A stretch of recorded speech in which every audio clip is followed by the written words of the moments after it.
ꯂꯣꯠꯁꯤꯟꯗꯨꯅ ꯂꯩꯍꯟꯅꯤꯡꯕ ꯑꯆꯨꯝꯕ ꯑꯃ ꯐꯣꯡꯅꯕ ꯍꯣꯠꯅꯔꯛꯄꯗ ꯊꯕꯛ ꯑꯃ ꯇꯧꯔꯨꯕ ꯃꯤꯁꯛ ꯑꯗꯨꯗꯤ ꯌꯥꯝꯅ ꯁꯥꯎꯅꯤꯡꯕꯅꯤ꯫ ꯃꯁꯤ ꯃꯍꯧꯁꯥꯅꯤ꯫ ꯃꯔꯥꯜꯁꯤꯡ ꯃꯥꯡꯍꯟꯅꯕ ꯑꯃꯗꯤ ꯃꯍꯥꯛꯅ ꯉꯝꯅꯕ ꯍꯣꯠꯅꯕꯗ ꯍꯦꯟꯅ ꯐꯠꯇꯕ ꯂꯧꯁꯤꯡ ꯁꯤꯖꯤꯟꯅꯔꯛꯏ꯫ ꯃꯈꯨꯠꯇ ꯂꯩꯕ ꯈꯨꯠꯂꯥꯏ ꯁꯤꯖꯤꯟꯅꯔꯒ ꯀꯤꯍꯜꯂꯤ, ꯉꯝꯃꯤ ꯍꯥꯏꯗꯨꯅ ꯑꯁꯣꯟꯕ ꯑꯀꯟꯕ ꯁꯛꯏ꯫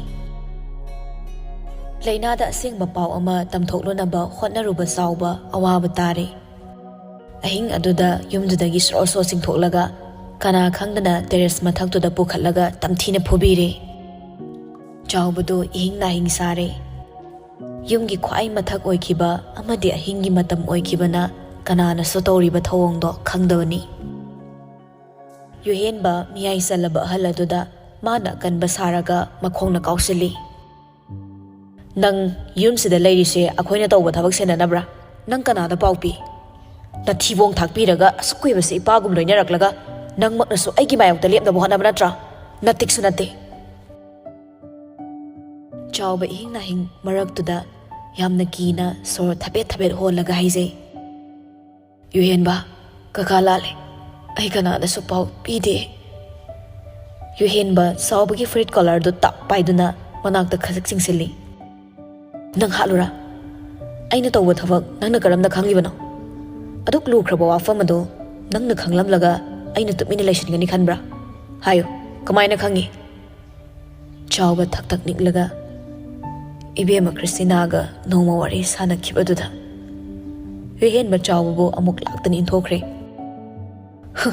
"ꯅꯪꯗꯤ ꯑꯔꯥꯏꯕ ꯃꯤ ꯑꯣꯏꯔꯝꯗ꯭ꯔꯦꯗꯅ꯫ ꯉꯁꯤꯅ ꯉꯁꯤ ꯑꯣꯏꯈ꯭ꯔꯦ, ꯋꯥꯐꯝꯗꯨ ꯍꯦꯛ ꯃꯤꯑꯣꯏ ꯑꯃꯒꯤ ꯅꯥꯀꯣꯡ ꯌꯧꯔꯛꯄꯗ ꯅꯪꯗꯤ ꯅꯁꯥꯒ ꯅꯊ꯭ꯋꯥꯏꯒꯗꯣ ꯇꯣꯉꯥꯟ ꯇꯣꯉꯥꯟ ꯇꯥꯔꯦ ꯈꯪꯉꯨ꯫ ꯅꯆꯤꯟꯗꯣ ꯀꯥꯡꯗꯅꯕ ꯍꯣꯠꯅꯧ꯫ ꯏꯇꯩꯃꯅꯦ ꯍꯥꯏꯗꯨꯅ ꯂꯩꯔꯤꯕ ꯃꯍꯥꯛꯁꯤꯒꯤ ꯁꯥꯗꯣꯡꯅꯤ ꯑꯩꯅ ꯂꯨꯝꯂꯤꯕꯁꯦ꯫ ꯅꯪꯅ ꯋꯥꯐꯝꯁꯦ ꯈꯪꯉꯝꯕꯁꯤ ꯑꯩ ꯁꯥꯍꯤꯡ ꯆꯥꯕ ꯖꯤꯕ ꯑꯃꯒꯨꯝꯅ ꯃꯀꯣꯛꯇꯨ ꯄꯥꯏꯔꯒ ꯃꯌꯥ ꯀ꯭ꯔꯛ ꯀ꯭ꯔꯛ ꯆꯤꯛꯂꯒ ꯌꯨꯍꯦꯟꯕ ꯇꯝꯊꯤꯕ ꯁꯛꯇꯝ ꯑꯃ ꯎꯠꯂꯛꯏ꯫ ꯃꯄꯨꯛ ꯂꯥꯝꯂꯕ ꯅꯣꯡꯁꯥ ꯀꯩꯅ ꯃꯃꯤꯠ ꯈꯥꯅ ꯌꯦꯡꯂꯒ ꯉꯪꯕꯒꯨꯝꯕꯅꯤ꯫ ꯑꯗꯨꯛ ꯇꯨꯀꯠꯆꯕ ꯃꯥꯒꯤ ꯋꯥꯈꯜꯗꯨꯗꯤ ꯆꯥꯎꯕ ꯇꯥꯕ ꯉꯝꯗꯦ꯫ ꯂꯩꯅꯥꯒꯤꯗꯃꯛ ꯋꯥꯈꯜ ꯋꯥꯖꯩ꯫ ꯀꯤꯍꯟ ꯈꯪꯍꯜꯂꯒ ꯃꯥꯕꯨꯁꯨ ꯐꯥꯖꯤꯟꯕꯤꯔꯤ꯫ ꯑꯉꯝꯕ ꯃꯈꯣꯏꯅ ꯄꯨꯝꯅꯃꯛ ꯄꯥꯏꯁꯤꯟꯈ꯭ꯔꯦ꯫ ꯑꯁꯣꯟꯕ ꯃꯈꯣꯏꯅ ꯈꯪꯅ ꯈꯪꯅ ꯎꯅ ꯎꯅ ꯃꯌꯥꯗ ꯐꯤꯕꯨꯜ ꯅꯝꯁꯤꯟꯕꯤꯗꯨꯅ ꯂꯣꯟꯊꯣꯛꯇꯕ ꯑꯣꯏꯍꯜꯂꯤ꯫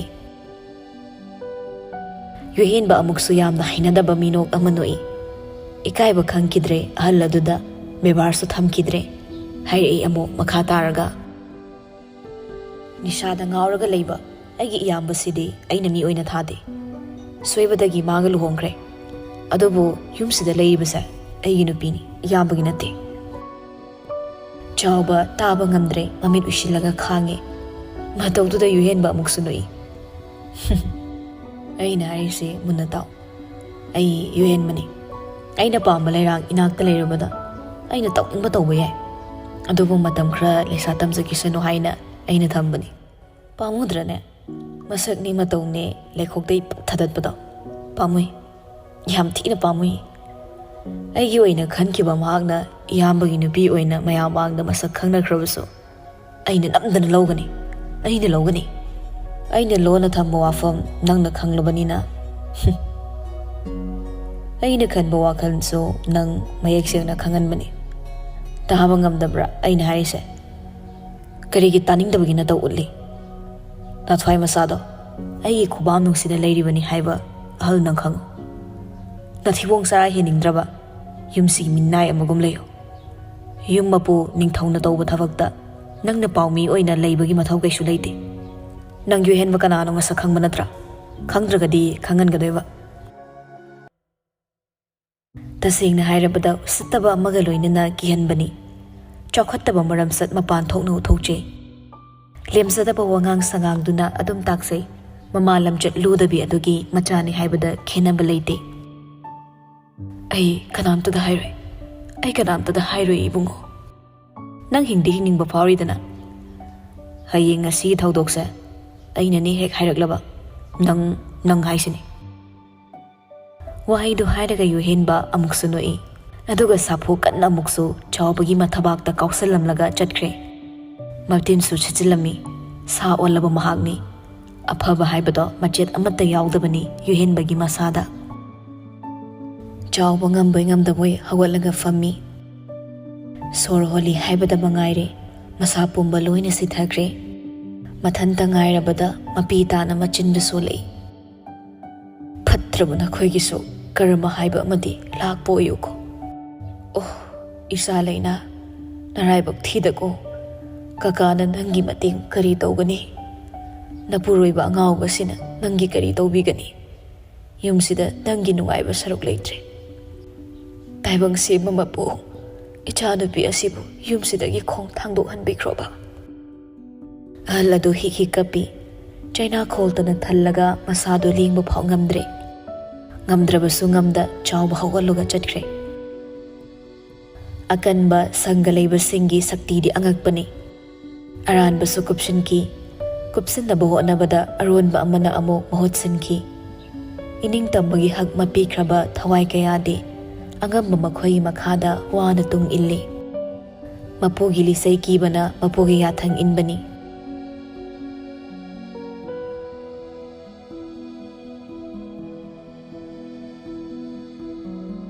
Mathangi ayukni chawba hawgatpa ngamdre.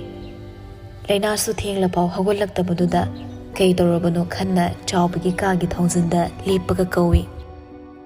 Kaka, kaka, tabro? Isang ngamdabro? Ibema, kaka si sa nungaitadana hiblaga layrine. Thong si hango kaka, kayo ay nangamdrino. He! Layna mamay patlay thurai. Kaino, ahal dugi kaado da tawriduna. Yes nagi konjel duda layna tuminan lay, yuhen masu lepli. Itay mak, kakado ngarang accident hopagi masangamdabani. Eh, kakadi katay chatpada namidang phawalay hawdayne. Athengmadani, ay gathaba amun chatpada tawba. Ay sukutse soklisini, adoyne Beina Ch elise. Yet thangba makuttuda yuhen masu Beina Ch elidu ure layna. Tasingni hek thazabadi mangamdre. Namidang phaw kaisu tahawdabani. Cha ising loishinminay. Aduga ngasi nongalakpada accident thokle haibasidi ma thazaba wali. Kakado kayam soino. Yes nana. Khara sokpani. Yare nangina thoktoruso.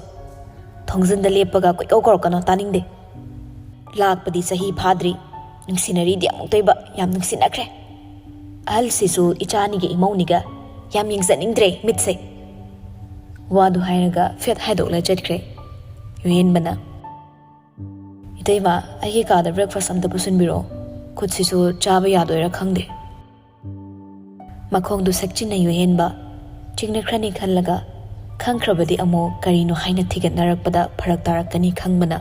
Asokpa naba sakre. Pumna magmachega manaraga sinbani. Chawbagidi makhoina thokpa adumak menki. Kibana chawbaso makhoina haibatamag tawbani. Layna su chakhom changlai manawni khanna breakfast to puraga. Layna yuhin bagi kada lai. Yuhin ba? Thongzinday kawbani. Itayma changbiro. Thongdu logdoramde ngasilaga thambani layna changi. Aduga puraklibado thammi tableduda. Kakagi thongse hangu yadi kayam suino. Yuhen ba makhut oiduna cha kaptu lawi. Aduga yaw mamthai. Kaishu yam soktabani. Mai hangsarakkanida. Itay mahina khalano. Layna tawnariba niti niyomse yamna penjade. Pendi haidunasu manadi kari tawruni. Mathamoida chaksabani masu pangal sonbini. Maphamsida magi thongna amatta leiba nate. Yuhen ba nawado hairaklabada makha taramda thoki tawi. Itay ma Sunday gido imana muksu palakpane. Guest singdo VIP ngaktane. Dress to aiga chalaga layruse. Layna mamit amuktang uishili. Ay school suti lawba yadong mande. Aduga party do ay chatpa yawrege. Ay adugumbado hinade yuhen ba. Yuhen ba bisumani do jingkalap usataba miying amada yinglaga hairi. Itay manalana khalle. City family party ni. Adodi dadasu yawgadra. Yuhin bandagi wadu dadi sophada nga tharma masado hogolei. Dada, akwai tamodi mafamdada pusinbada imungsigi ijat sokani. Ma yawba yaroi. Aduga magi fiba mayamna khangmani. aduna madi family member ama oina invite yaungde hairikliba wafamdudi icham chamna khande mabudi makhoi mayamna missing oina thabidraba misak aduda namdana luhongbiri aduga hojikna mabu sana potkum khanma manba wahaiduda sauningladuna hairi mayamgi mamangda izat sokani haina hairiba misaktugi nupini ai aduna aisu chatpa yauraroi fatre hairiba mahakse aigidi puroiba oina laikre nupi amana puroibusu yaudaba kanano kaino su khangdaba mafam amada family party ni haina chatpa ai ngamoi idai magise imado sagai hongkre na chatpa ngamoi hairibra family haibasida kari chingna ningai leibage sagai onkhrabusu imani hojiksu adum yengsinbirakli akoi ge awatpa am leibada imagi manaktani chatlise sida ipani haidana khong teklaga leibasina kaisu tawibana nate aina mapalamda leibadusu imagi mapanani masi mayamse idai madidi lakta ngaribanina khanglamoi imabu miraibasu ya yaroi yuhenba babungda wado haigano honabiri ke harauba ngamdrakanda na honakiba mayamdo kautopibadi fatte ima miraiba nati adubu aidi fatte haidunaso nisa chaba ipuroibase thadokpa aidi ngamloi mana nungsibidraso aidi oikre mana pumnamak nakhoina mi oina thadrabaso aigidi ningthauni sauninglura male lainadu yam sauninglure nongmata fau phasana kauna diba risi gidamak mana chauna lepkre wahai kharadu hairamlaga laina thokre room dudagi nganglamliba mayamdo taraga yuhenba masadu sauningba minok amanoglei ado yongna laina na rishi gidamak hairakani haibadi khalamgani haibasu thazarudabani phatraba mayambani laina nasu thausaragloi makoina sizina ningba maongda sizina bayarani khallubani yumduda leire makoi makut chale haina lai thoklubani adubu khaliriba mayamdo tayonnarakadawri yuhenba maya chiklaga solawi ningtho makut khutum anido china paisilaga singnaba amaga loinana table duda taxi sonduna suthai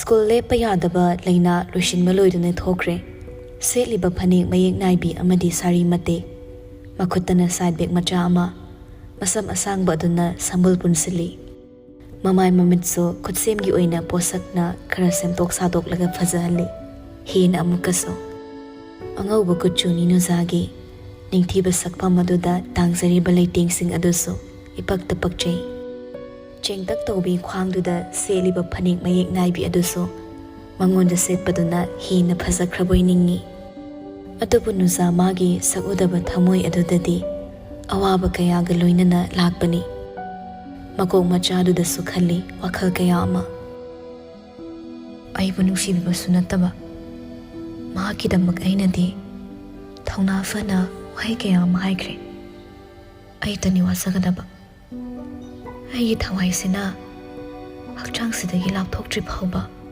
ai wakigadabra aibu nungsibiba makhoi mayamgaso lapthokna hanbire aigi laibakse karino ai yumse thadolaga chatkrasira aina yumda legi hairubadana kakagi indom chagana aibule haningadra natraga aise sikrasira aina sikrati lingselga pokana kanaga lingselgi anabana kanana la yembiga toiba apuna bawa khalamana pukiduna thangliba makhongdusu lepte lerak machindo hendorak leleina ado phawba ma khangdre abdumak chatli lambiduna leiba makhai main road tudagi tomgadaba auto ni madusu kauri tarang madusum chatlingi kauri tongdagi nupa khonjal amana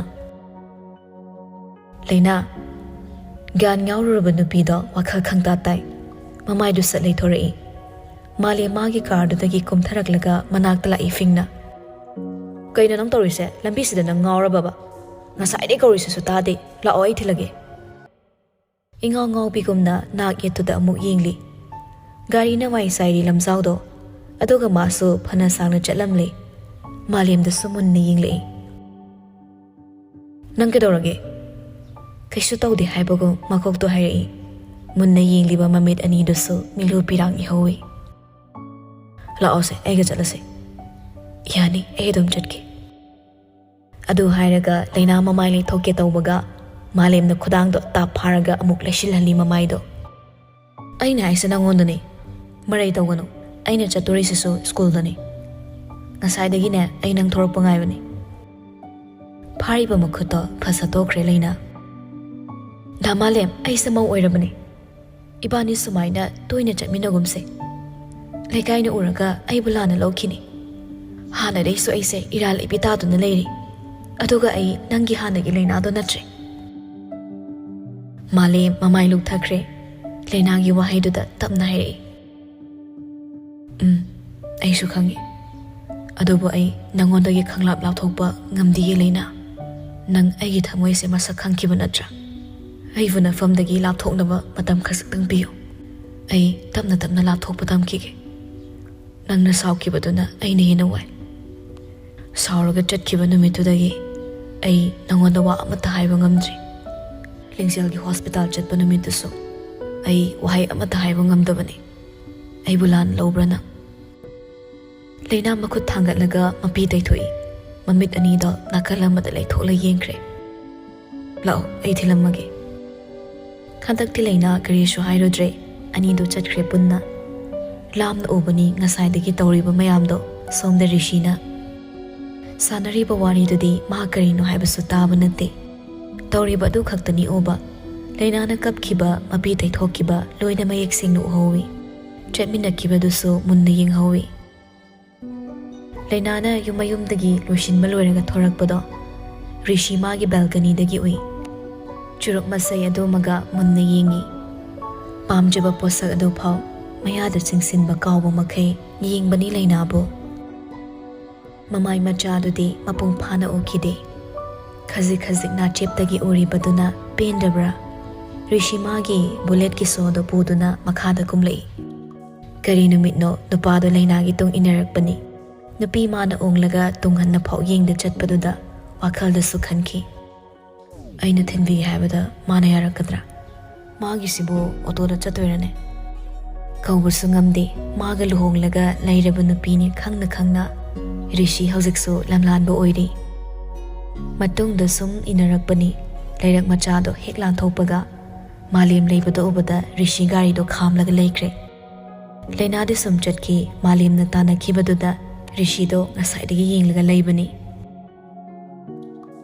lamlanba oina khanjari hauziksu nungshibani khandri tawriba magi machatto saubadi tawde malemga punmada madu uragana mathamoidi wabagum tawi hana nungshinairambani yamna nungshine amadi luna tawi haibana chingba lingzelna haikiba mayamdo taruraga rishi masado karino khangdaba chaina amadi fauzai nupa thoktaba matawni magi nupibo malemga punkibada ma pangdaba ihore maramdi malem kibagi natte nungsinaramba misakni haibaduda mana thongna phaba sungam ngamde magadi sukang khangnada soikiba thaudok amana luhongki namdana maduna maram oiraga misak ani aduna punbada thingluba ngamde rishi mathanta leihore magi bullet maningduda tonghanlaga leinabu thingi khanadi thorakpani adubu chatkre upai leitraba misakto magi nungaiba sangsar ama piriba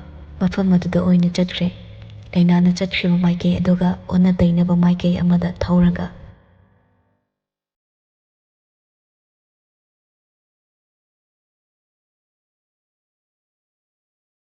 Numittugi numidangdudi karomdagi horakkiba nongzauno kannek thai akoibagi khal kairakpanara nongzu nungsagi changse fasanadi naidrabani matang sadaba nongna akaiba kaya amasu thokandaba natte miyoibada awaba chainasu khamthengna piri ihang hangna leiramba atiyasu imam mamsilaktuna khakpa lawba tawragle leina chawbaga imungda wari tawri aduk thina soklabadudadi yamna nungaitre karamna no hanguraso accidentni haiba pakumsidagi henkidre kaka nasado warani potharo yuhenbaga inamagaso yumda haloi hairame haidai ngasai hairambani yuhenbagi asokpadugi yuhenmana phui haiba wafamdo lotnaba honabada maduna masoktaba mi adusu asokpani haizinmani madu khangdanaba honabada mayumda phau leitre Huranba haibase mapuna thiba phangdanaba kochen chen batabani madumakni yuhenbana tawribase nongsi su phasana kalle pabung su pathakrabani kaka sa changbiro phare phare nang su patharo ko thonga do chena lolaga tumnaba tawruro hoi kaka ado kaka ainda da halak pangak tangai kige rishi khanbadu madi chawa su benje aduba thengbaduda mathanda lehobadugi khanlagadi leheningde yumduda nupa mahak lei haibagi wani pangal leitaba kaisu tawba ngamloidaba misakni chawba ado yongna leina nangai gi hairabada makha ta thaba ngamda hoi haiduna chawba magi kada changre leina su mapan thorai nungsit yamna nongdo kan hekta chui nungsit sitpagi makholduna khazik ki zaba phawi mapalda leibado masado tasali leina makutta pairiba phone da supung yingli kuiningai dirisi gari thaujalakle leina nong maraktuda lakliba nupadugi maike yingli adu kanna churiba nongdubu kaisumta thausada changli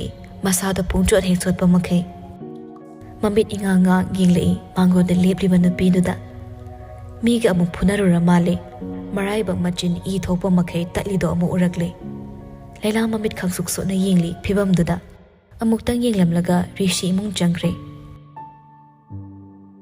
leina su changaklaga thongdu lok toksille rishi di matha kakre leina first aid box ama pairaga amu rishi gi kada lai rishi gi michai ki drabagum adum lai ngang bandana chaimandana hainarabra akiba mate pokhidre thongdu hek hangdopaga nupado surup machai ama chamkhattogi tawrammi thong hanglakpagi makholda khanging yenglakpani nupado leina fatchangli aduga rishi gi mamangda leplui mihunda dangdang songle kidaba natte ki adubo kidaba sakre matawtuda nupadu so pisumani do samjinaba makhai yingtharai manakta ipik pikhe lepliba magi nupim chaduda leina rishi gi makhuttagi churupto mulli aduga tamna haidokhi phattaba posaksida edik hoidosaro aingonda oyu nangi edikse nason pikna haikriba wado rishi mayek iseng sengna tai samjinaramba pisumdo sok chatpa wahai matektuna khasik lapthokna halli